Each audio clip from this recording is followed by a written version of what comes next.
Terima kasih. Assalamualaikum. Senang sekali melihat ruangan yang full. Senang sekali melihat mata-mata yang ingin tahu soal isu yang kerap kali dianggap tabu. Saya tahu isu ini jarang mau dibicarakan, dengan harapan mungkin kalau tidak diomongin nggak kejadian. Mimpi kali ya. Kejadiannya ada, terus berulang, karenanya penting dibicarakan terbuka seperti halnya hari ini. Karena kalau kita bicara pelecehan seksual di ruang publik, termasuk di kampus, itu bukan hanya soal angka korban, tapi soal bagaimana kita perempuan diberangus sepak terjangnya.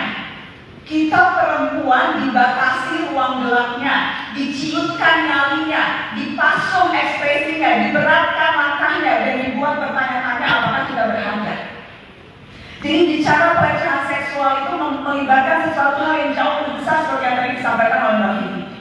Mari fokus ke kampus. Mas Menteri dengan Permendikbudristeknya sudah melakukan langkah yang luar biasa. Tapi mari juga kita merefleksikan diri apa yang terjadi di kampus hari-hari ini dan sebelumnya. Ada hasil penelitian teman-teman adik-adik yang menyebut ada banyak faktor kenapa pelecehan seksual kerap terjadi di kampus, tapi saya mau fokus ke dua faktor. Yang pertama, soal pengetahuan mahasiswanya. Mari secara sadar mengakui sebagian besar dari kita masih dalam tahap yang sangat awal terhadap informasi dan kesadaran kritis soal isu-isu kekerasan seksual. Jadi potensi kalian sebagai mahasiswa untuk melakukan critical reflection, critical action, melakukan advokasi, potensinya masih minimal karena informasi yang didapatkan juga masih minim. Kita harus akui itu kan. Jadi itu faktor nomor satu. Bukan faktor nomor satu, satu faktor. Faktor berikutnya yang juga tidak kalah penting adalah pihak kampus. Mari secara jujur melihat banyak kampus yang tidak siap dan tidak menyiapkan diri untuk menghadapi isu kekerasan seksual di kampusnya. Sebelum ada Permendikbudristek yang dikeluarkan oleh Mas Menteri, rasanya hampir tidak ada kampus yang punya aturan yang jelas kalau terjadi kekerasan seksual. Belum ada bagaimana proses pendampingan terhadap korban, apakah ada ruang aman, bagaimana advokasinya, bagaimana menjamin kelangsungan pendidikan pada korban. Hampir tidak ada kampus yang punya itu. Dan akhirnya refleksi dari bagaimana kampus kemudian melakukan reaksi kalau ada kasus yang mencuat ke publik. Kecenderungannya rata-rata menutup-nutupi kan? Atas nama baik kampus atau supaya reputasi kampus tidak tercederai. Reaksinya biasanya seperti itu.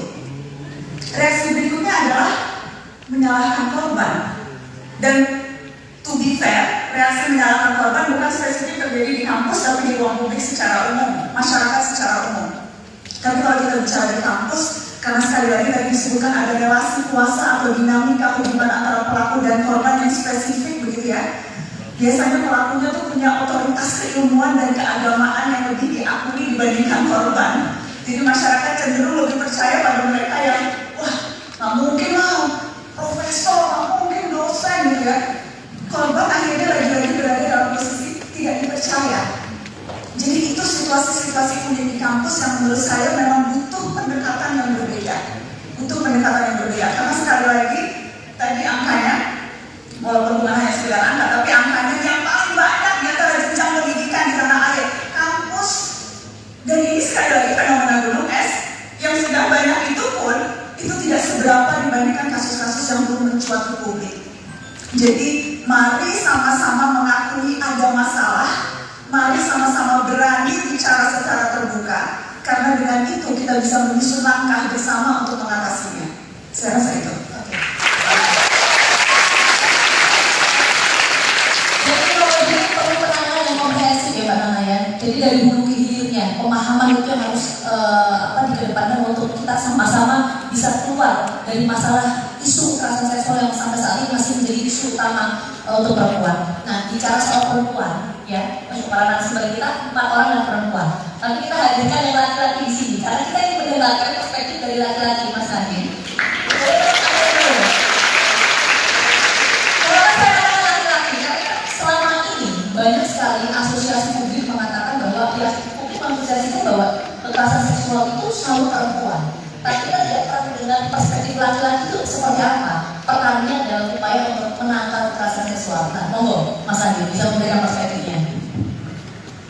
Terima kasih. Suatu kehormatan bisa duduk di sini di samping luar biasa perempuan-perempuan hebat, kuat.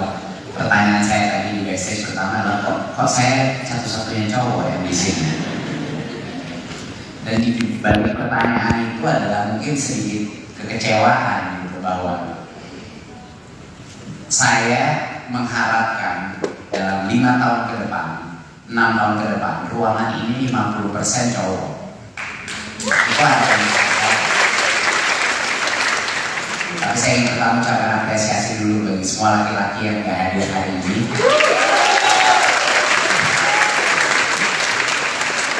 Karena ini bukan hanya isu perempuan, ini isu kita semua. Ini harusnya sudah jelas. Ya, ini adalah isu yang mempengaruhi semua masyarakat. Ini adalah hal yang terjadi kepada laki-laki, bukan hanya perempuan.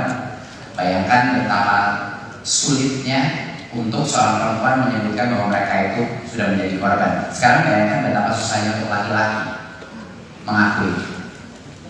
Betapa tabunya untuk laki-laki bisa. Jadi laki-laki juga terjadi. Kita punya datanya. Berdasarkan hasil AM kita ini yang suka aneh, nggak pernah digembor-gemborkan. Hasil AM kita waktu kita mengumumkan, melihat bahwa yang riskan, resiko kekerasan seksual, potensi, ya bukan apa yang terjadi kekerasan seksual, potensi terjadi kekerasan seksual itu antara angka 18-20%, dan dua-duanya perempuan dan laki-laki. Ya. Itu besar sekali. Itu across SD, SMP, dan SMA. Bukan belum mau yang perguruan tinggi, di mana menurut riset kami insidensinya bisa lebih tinggi lagi dari itu di perguruan tinggi. Tidak ada urusan perbedaan mengenai apa yang dikenakan itu perempuan atau apa, itu ada suatu mitologi yang kacau, yang luar biasa. Semua kena kekerasan seksual dari korban-korban yang saya bahas dan lain-lain. Ya. Dan yang paling mengesalkan saya, yang paling bikin saya frustasi adalah orang-orang yang menuduh karena itu terjadi, kekerasan itu terjadi karena apa yang dipakai itu perempuan. Saya ingin harapan saya besar semua masyarakat di Indonesia dimulai di kampus dulu, orang yang tolong dikecam orang yang menyebut itu, karena dari situlah kelihatan sekali bahwa dia tidak pertama mengambil posisi untuk melindungi korban dan malah menuduh dan menghakimi si korban yang ngaco. Mau berapa kali korban menjadi korban gitu. Jadi menurut saya, mohon maaf tapi saya harus jujur, kita hidup dalam suatu masyarakat yang masih patriarkal, ya, masih didominasi oleh laki-laki. Di dalam society seperti itu, di dalam masyarakat seperti itu, dampak yang bisa dilakukan laki-laki di dalam gerakan ini itu sangat besar, sangat besar.